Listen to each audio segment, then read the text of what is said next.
In the beginning, before the existence of mankind, Allah, the Almighty, declared to the angels that He would create a vicegerent on earth. The angels, in their curiosity, questioned the wisdom behind this decision.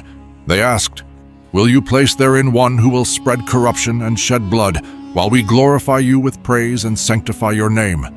Allah, in His infinite knowledge, responded, "Indeed, I know that which you do not." And so Allah created Adam, the first human being, from clay, shaping him with His own hands.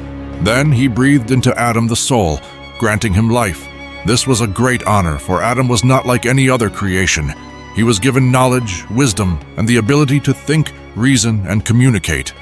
Allah then taught Adam the names of all things, knowledge that even the angels did not possess.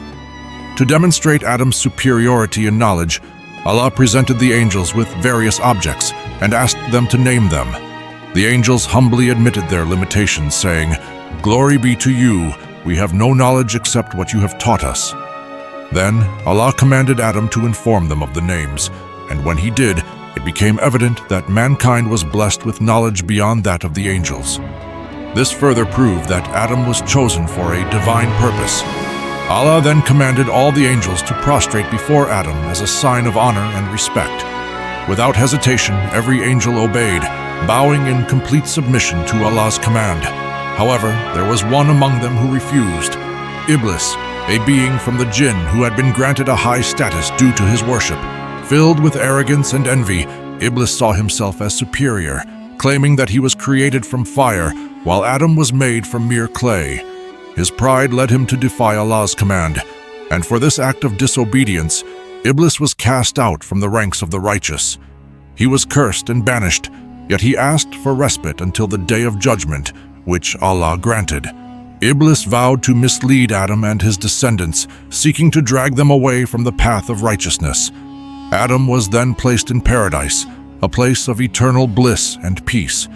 There, he was given everything he needed, and Allah created for him a companion, Hawa or Eve, so that he would not be alone.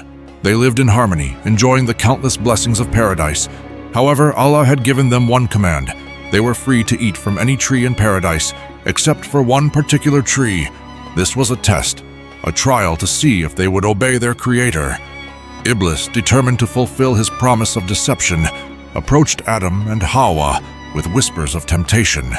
He cunningly persuaded them, saying that if they ate from the forbidden tree, they would become like the angels, living forever.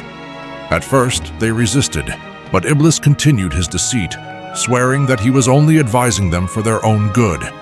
Eventually, Adam and Hawa succumbed to the temptation, eating from the tree. The moment they did, their mistake became apparent. They felt exposed, ashamed, and regretful for their disobedience. They sought to cover themselves with leaves, realizing the gravity of their actions. Allah, in His justice, called upon them and questioned their actions. They immediately repented, saying, "Our Lord, we have wronged ourselves, and if you do not forgive us and have mercy upon us, we will surely be among the losers." Their repentance was sincere, and Allah, the Most Merciful, accepted it.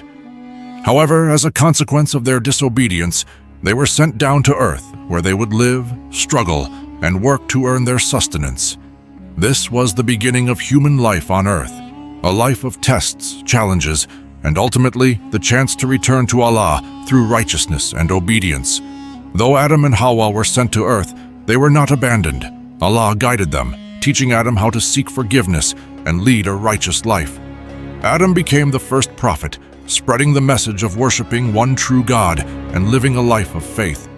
His story serves as a lesson for all of humanity, that while mistakes may be made, sincere repentance leads to Allah's mercy and forgiveness. The story of Adam is not merely one of creation and fall, but also of redemption. It reminds us that no matter how much we err, Allah's doors of mercy are always open for those who seek Him with sincerity. It teaches us that arrogance, like that of Iblis, leads to destruction, while humility and repentance bring us closer to our Creator. As we walk through life, we must strive to obey Allah, seek His guidance, and remain steadfast against the whispers of Iblis, for our ultimate return is to Him. May we learn from the journey of Prophet Adam, embrace humility, and always turn to Allah in times of weakness and strength.